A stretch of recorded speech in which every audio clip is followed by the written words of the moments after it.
It wasn't just James's charm, you know? It was the way he looked at me, like I was the only person in the room. I was staying with my sister Sarah and her husband James after their baby was born. My mom asked me to help.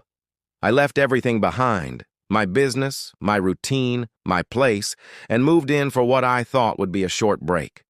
Nothing more than a helpful sister being there. Sarah and I had always been best friends. We shared secrets since childhood. We laughed about silly things. We had each other. I thought I was safe. I thought I was doing the right thing. But then things changed. It began with small things. The baby's cry at 3 a.m., Sarah's exhaustion, the quiet tension in the house. James and Sarah started arguing, soft words first, then sharper. One evening I heard Sarah say something like, "You don't even look at me anymore." James replied with a heavy sigh. I felt my heart squeeze. I hated hearing it. One afternoon when the baby was finally asleep and Sarah had taken a rest, I was in the kitchen with James. We were making tea. He started talking about his childhood, how he always wanted a big family. He laughed about something and I smiled. Then he reached for my hand. A light touch, enough to send a shiver down my spine.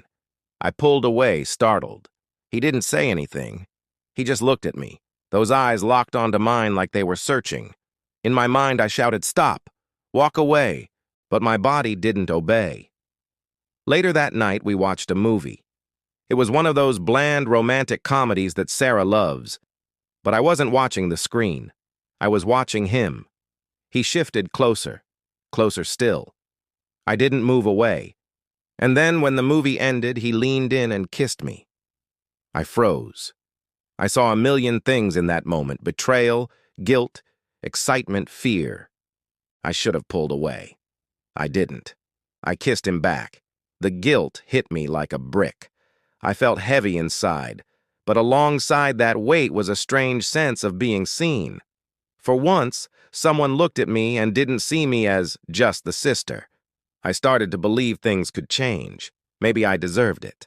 We began meeting secretly. When Sarah took the baby out, or during those quiet hours when the house felt empty, we'd meet in the spare bedroom. Talk, laugh. Then, more. I felt wrong. I told myself to stop. But every time I tried, I found myself back. I clung to the tiny moments that made me feel alive. And then the sickness started. Morning nausea, the kind you can't ignore. I knew what it meant. Tears streamed down my cheeks when I looked at the pregnancy test. 2 pink lines. My world exploded. James turned pale. He said, "We can't keep it." I refused. I told him I couldn't. I told him it was our baby. His words cut me. "It'll ruin everything." I knew then I had no choice. I had to tell Sarah. Sitting her down in the living room felt surreal. The baby sleeping in the crib beside us. Sarah's face tired but happy when I started. Her eyes widened as I told her. I gave all the details, the stolen kisses, the afternoons alone, the growing evidence. She didn't scream, she didn't cry, she just stared. Then she stood, walked to her room, slammed the door. The next few hours were chaos. My phone buzzing, Mom calling, Dad silent. My family disowned me. I felt a physical ache. James stood by me, or at least he said he would. He moved in with me. We tried to build a life. In those first weeks, I believed him. He said he loved me. He said we'd be a family. I wanted to believe. Before we continue, we would like to thank all of you who support us by subscribing, liking, and sharing our content. The only appreciation we ask of you is that you subscribe, like, and share this video if you are not yet one of our subscribers. Thank you.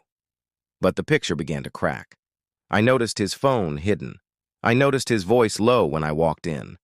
I saw his laughter with someone else when he thought I didn't notice. I confronted him once. He denied. I didn't believe. I felt like I was living a nightmare, alone, pregnant, betrayed by my own choices. That night I packed a bag. I left. I drove. I didn't know where I was going. Just away. The betrayal wasn't just from James. It was from myself, for thinking this was love, for believing I deserved better. for stepping over lines I never meant to cross. And in the emptiness of that drive, I realized something. I had to save myself. I couldn't wait for someone else to do it. The chapters ahead wouldn't be pretty. They wouldn't be forgiving, but they would be honest.